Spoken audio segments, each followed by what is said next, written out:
right, guys. So first of all, I got your test grade or quizzes graded yesterday, later in the day or last night. So some of your grades were not very good. And what I can say to that is you're just, some of you, I can tell when I grade homework, I post the key so that people know if they're doing things right. I don't post the key so you can just copy answers. And some people are just writing answers down and not having any of the work, and you wouldn't be able to do some of the questions without that. So I do know some of you got lower grades that do try, so I'm not saying that about everybody, I'm just saying that about some. So if I were you, I would just try making sure you know how to do, yeah. How was that thing? How many 150? Because I counted like some problems were 4 points, some were 5 points, and so on.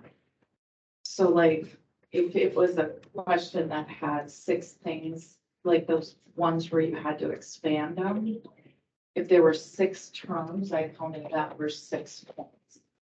So not every question was 2 points, so that's how. Okay. So we are going to have another quiz. It was going to be on Monday, but what I'm gonna do is push it to Tuesday. And what I'm gonna do is spend another day kind of going over the topics that I saw kids struggling with. And, so I can either do the reteaching on Friday or Monday. So one of those 2 days, I'll kind of go over the quiz and we'll kind of go from there and try to get you guys where it's refreshed. And then you'll do better on the next quiz. Okay.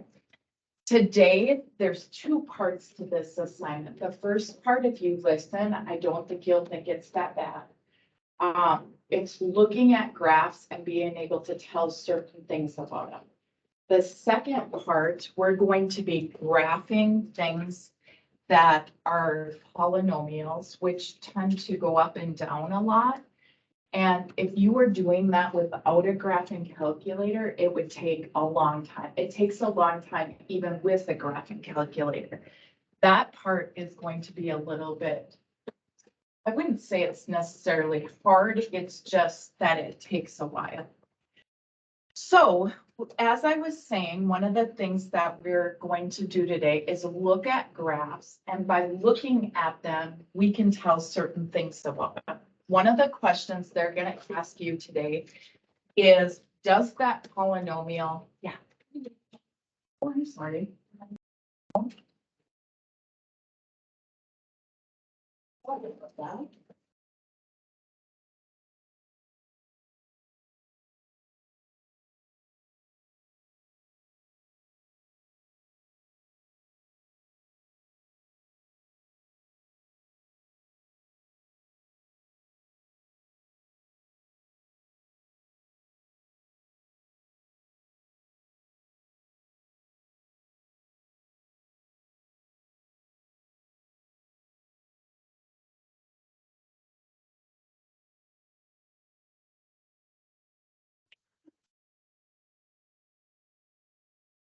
All right.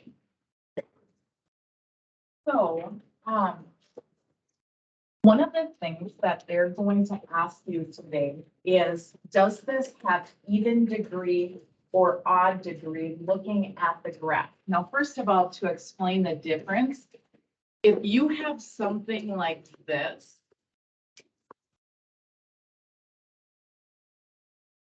okay, how you can tell if something has even degree or odd degree, you look at the highest power of your variable. That is the degree. So this has a degree of 4. So 4 is even, so this would have even degree. If I give you something like x to the 5th minus x squared plus x minus 10, again, the degree is the highest power. So our degree would be 5. 5 is an odd number, so that would have odd degree. Now, one of the things you can tell by looking at a graph is whether it has even or odd degree. If you notice this first graph here, it's going down, okay, on the left-hand side. It's also going down to negative infinity on the right-hand side. Anytime that both sides of the graph are going in the same direction, it is said to have even degree. This one also is, they're both going down to negative infinity, so that's even degree. If instead, one's going down to negative infinity and one's going up to positive infinity and they're doing the opposite, then it's said to have odd degree. So that means the highest power is going to be x, or x to the third, or x to the fifth, or x to the seventh, okay? Another thing that you can tell by looking at a graph is whether the number in front of the highest power is a positive number or a negative number. And here are the rules. If you have a positive leading coefficient, so that would mean like up here, this might have a 5 in front of it. If it's a positive leading coefficient, what would happen is the right side of your graph will be going up towards positive infinity. If it has a positive number in front of your highest degree, it's going to go up on the right-hand side.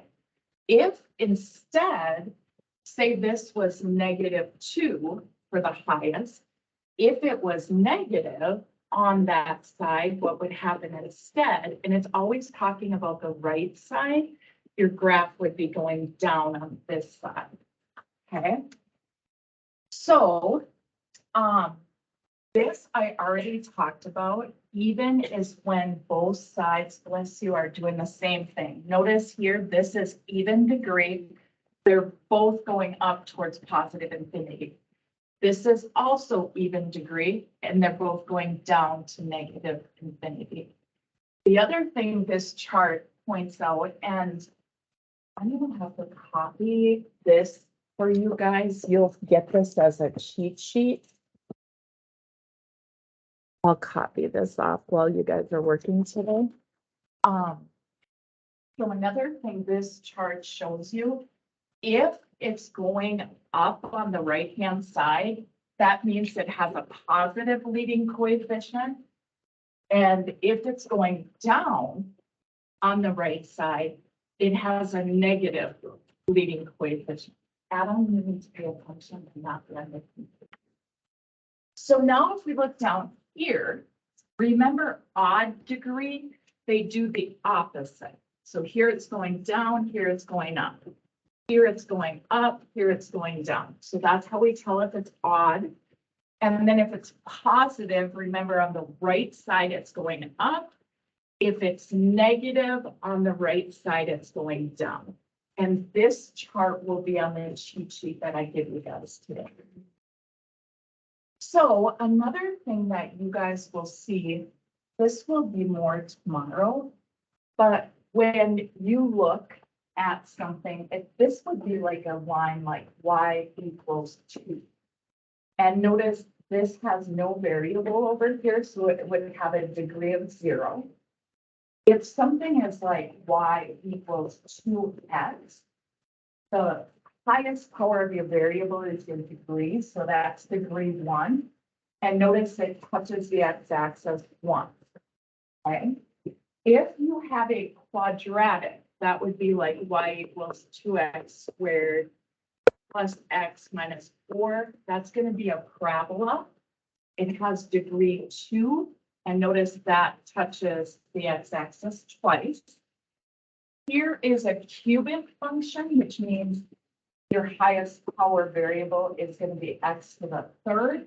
And notice this touches 3 times. And one of the things we're going to talk about tomorrow is this can touch the axis 3 times or 2 less than that, which is 1 time. Okay, just like up here with this can touch twice. but it also would look like this, and it could touch 0 times. So 2 or 0. This would have imaginary answers, so this would have I in your answers. Here with a degree 4, notice it crosses 1, 2, 3, 4. So when you decide how many times can it cross, if it's degree 4, it would be 4, or 2 less than 4, which is twice, or 2 less than that, which would be 0. If it was 0, this whole graph would just be way up here. It wouldn't touch this, or it would be pointed down and it would be down here. When it's degree 5, called quintic, it can touch 5 times. But again, that could touch 5 times, or 3 times, or 1 time, just depending on the graph. Okay? Now, the end behavior thing is something we talked about earlier on this year, but another thing that they're gonna have you guys do is say, like, as your x approaches positive infinity, which is out here, what happens to your graph? And if your graph is getting bigger and bigger, it's going to approach.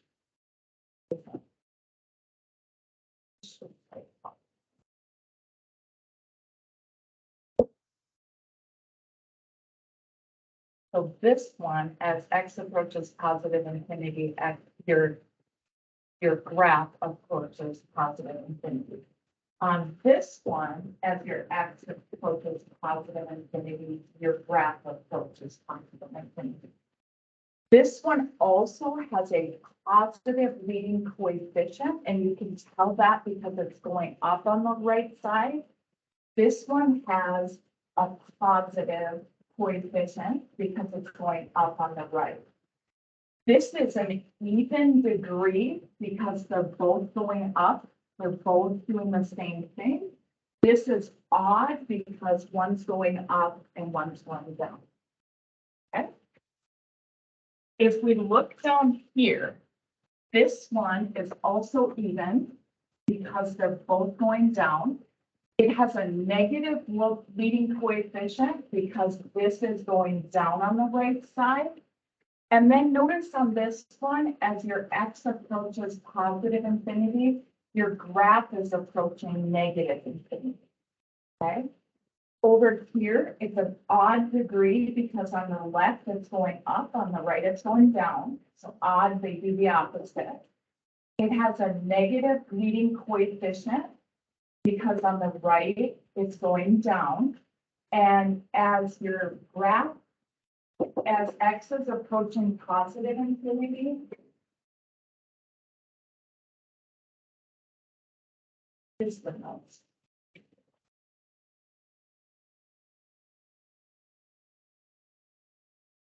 All right, so as your x approaches positive infinity, notice your graph is going down, so that approaches negative infinity. Okay. On this side, as your graph approaches negative infinity, notice your f of x is approaching positive infinity. Okay.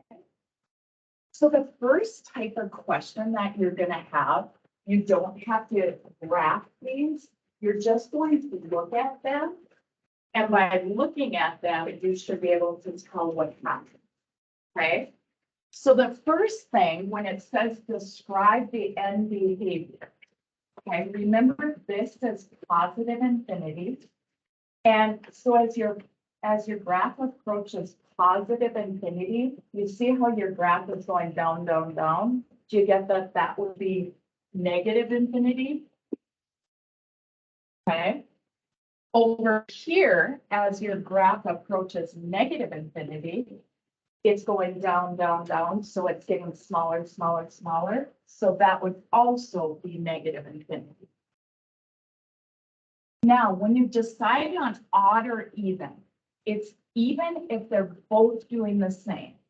It's odd if one's going up and one's going down.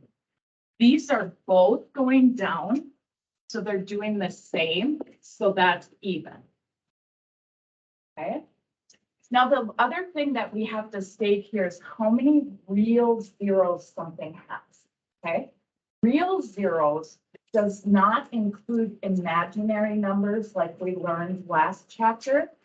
Real zeros are going to be where it crosses the x-axis, so they're real numbers, okay? This one crosses twice, so it would have 2 real zeros.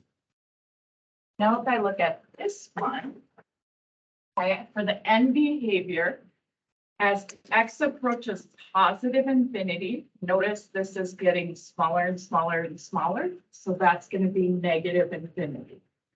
Over here, as your x approaches negative infinity, notice it's getting bigger and bigger and bigger, so that is going to approach positive infinity.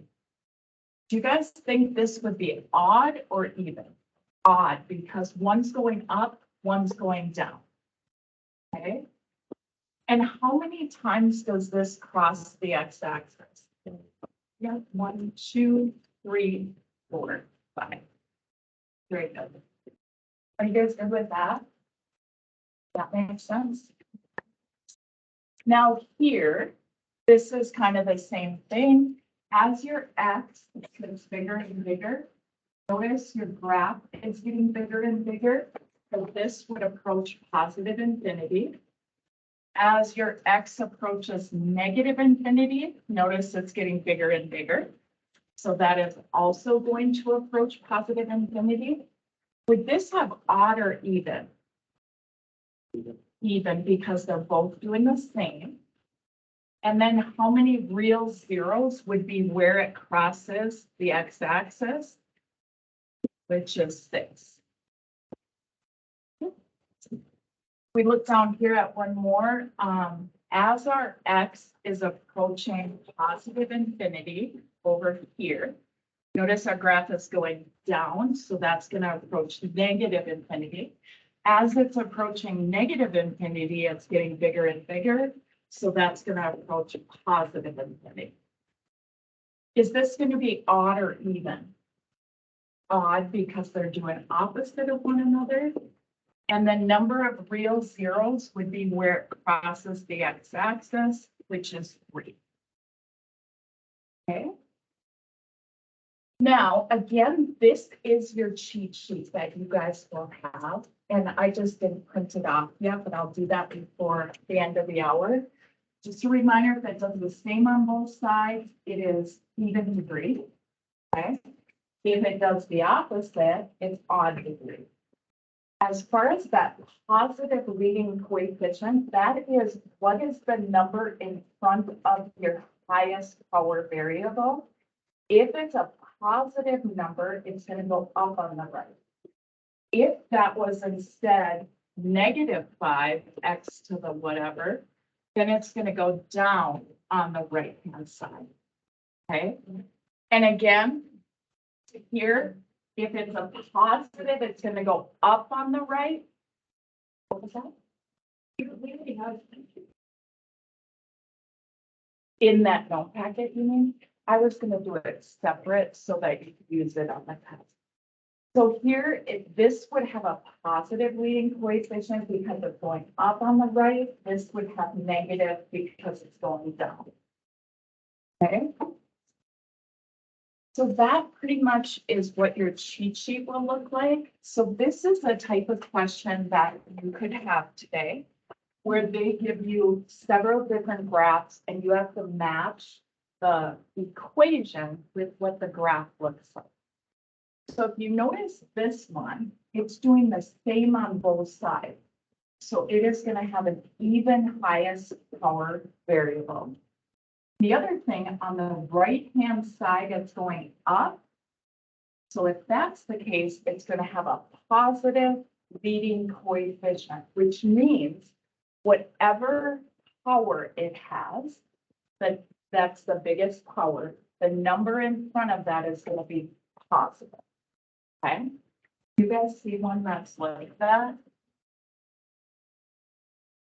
Where it has a positive number in front of the biggest power, and the biggest power is even.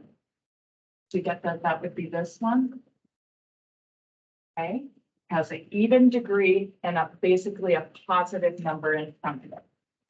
If I go to this next one now, notice they're both doing the same again, so that means it's even. But here it's going down on the right side, so that means it has a negative leading coefficient. So we want something that has an even degree and it has a negative in front of that even degree. To get that, it would be this one.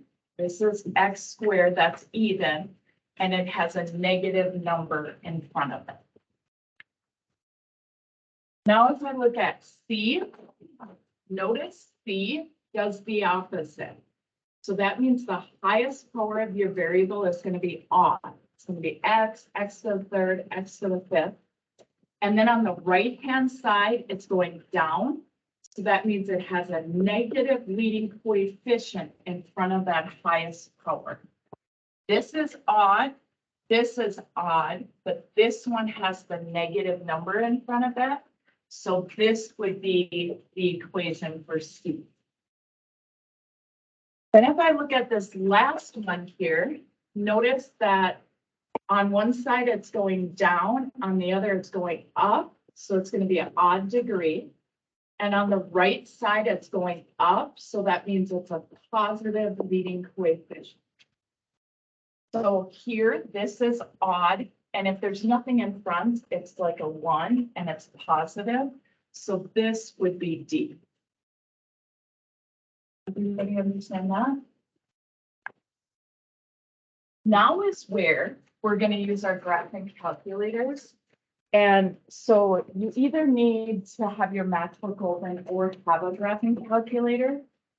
And what we're going to do is we're going to use our graphing calculator to graph these. If we did not do that, if I made you just do these by hand, it would take forever. Okay, so it takes long enough the way it is. So let's go to our calculator and let's type this in.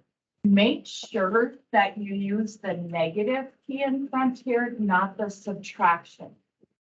Usually if you got something typed in and it said like go to or quit afterwards, a lot of the times it's that you might have used the negative key instead of subtraction or vice versa. So I'm going to go to mine. You're going to go to y equals and make sure there's nothing there. And I'm going to go negative, x is to the right of alpha, and that's to the fourth power. So we're going to go up arrow 4. And then you have to get down from there, so you hit the right key. Then it's plus x, and again, this one's to the third, so I have to go back up arrow, and then 3, and then go to the right. And then I'm going to go plus 3x. And for that power, you can just hit your x squared. And then you're going to go plus 2x. Okay. Now, if you want to just see what that graph would look like on a normal graph, you can go to Zoom 6 and kind of see what it'll look like. So you kind of have an idea of what it's going to look like. What we want is we want to use the graphing calculator to fill out this table. And we've done this before, but we're going to set up our table just a little bit different.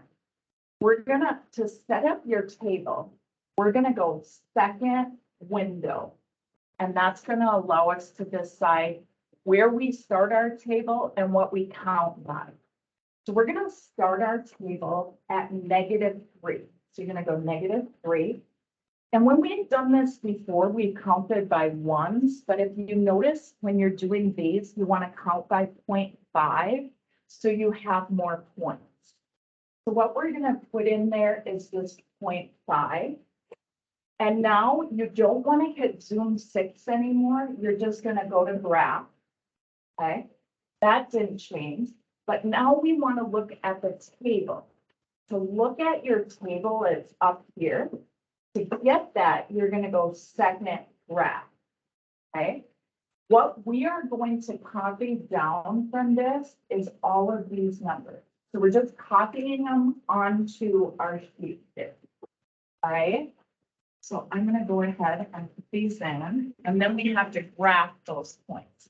So we have negative 87, we have negative 40.94, we have negative 16, negative 4.69.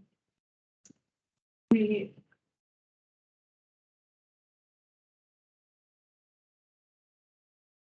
negative 1 is negative 1, negative 0.5 is negative 0.44, 0 is 0, 0.5 is 1.81, 1 is 5, 1.5 is 8.08, and then 2 is 8, 2.5 is 0.31, and 3 is negative 21.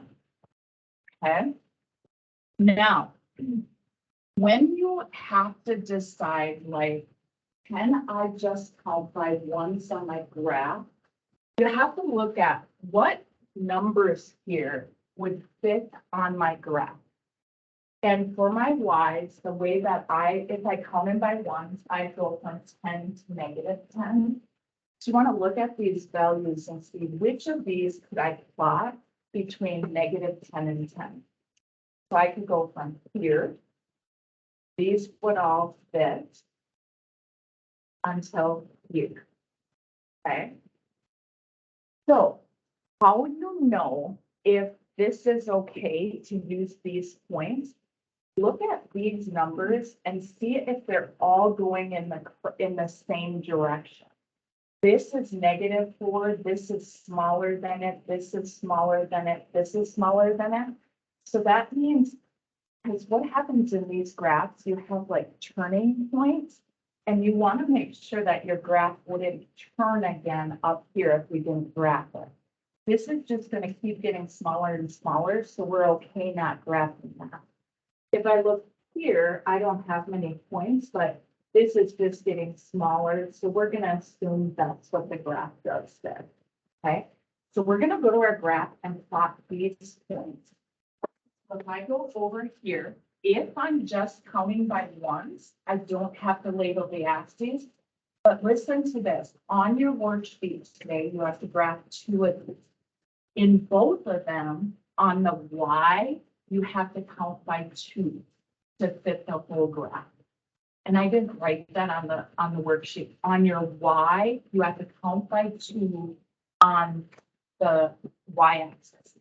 So let's go to negative 1.5 and go down to negative 4.69.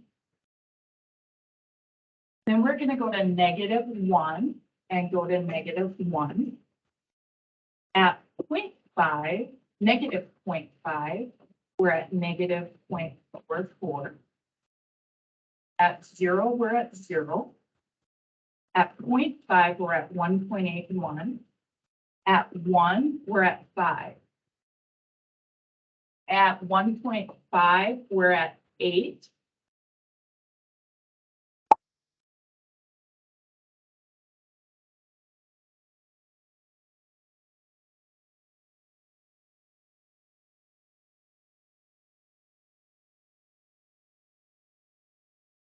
And then, let's see, that was at 1.5. At 2, we're at 8. At 2.5, we're at 0.3. And that's all of our points. Now, if you just wanted to kind of sketch in negative 2 would be way down here at negative 16. So you know our graph is going to come up like this. And then it's going to come down.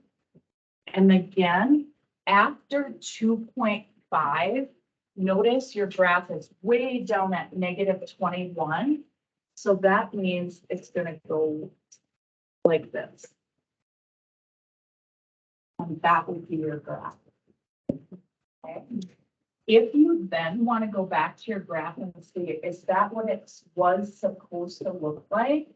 You can do that. You can go back here, hit graph.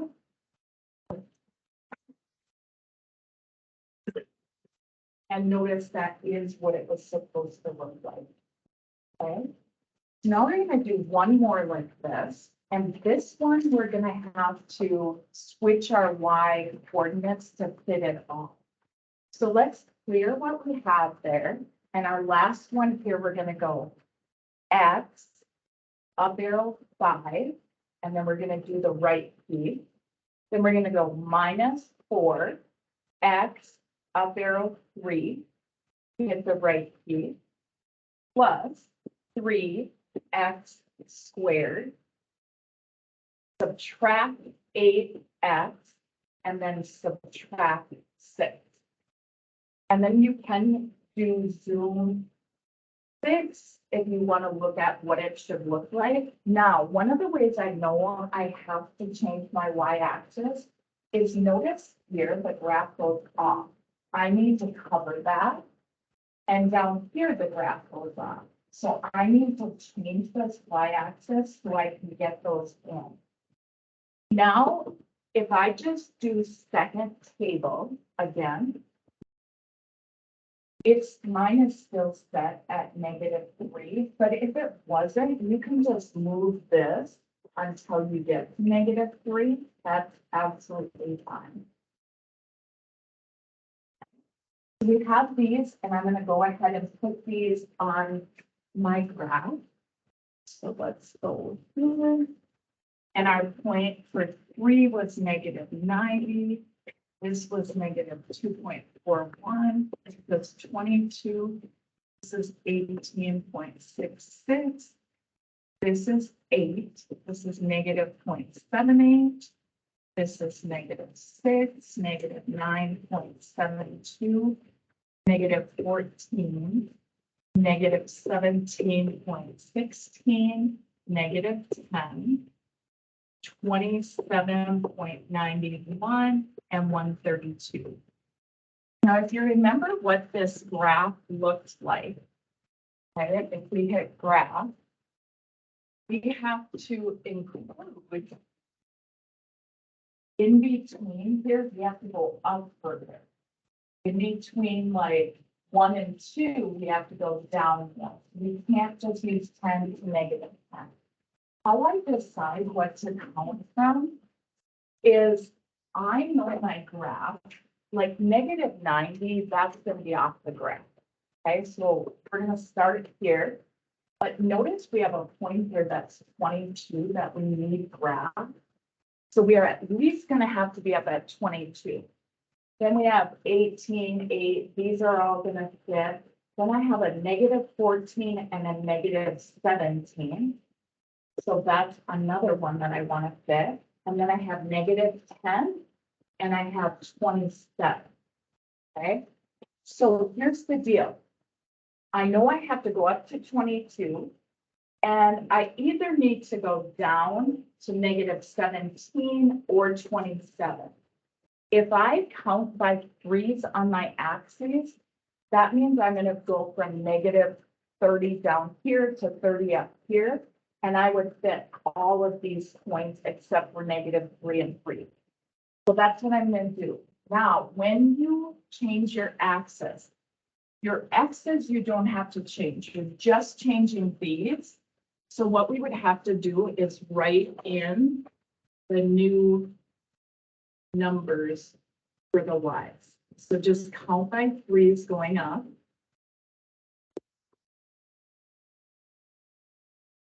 And on your worksheet, like I said, you're going to count by 2s on both of them.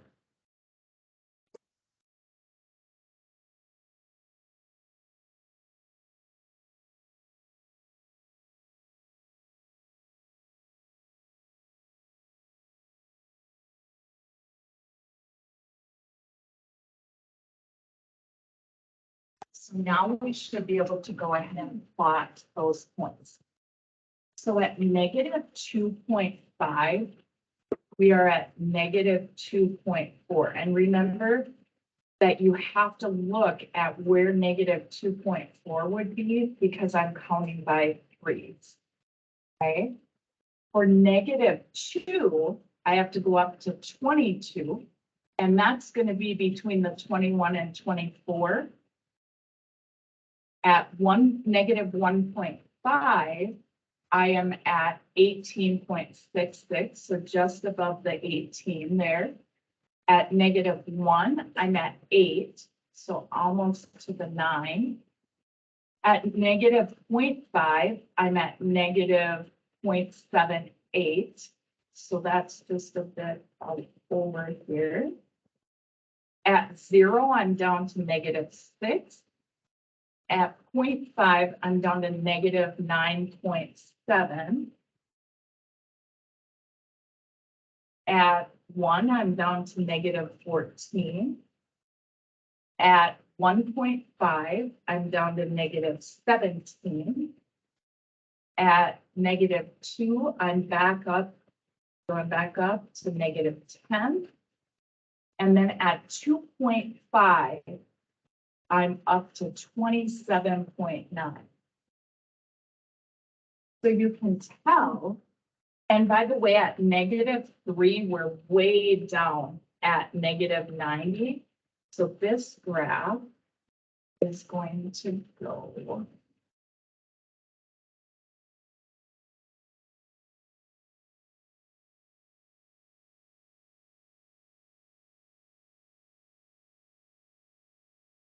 And notice after that 27, it goes way up to 132, so it's gonna go like this. And then you can always go back to your graph and look, and that will tell you, like, is that what it should look like? And it does. I could, just so I make it look exactly like this, I could go and change my Y min to negative 30, change this to 30, and count by 3s, which is what we did. And that's what our graph looks like. Okay. All right, so today you have a worksheet and I will hand that out.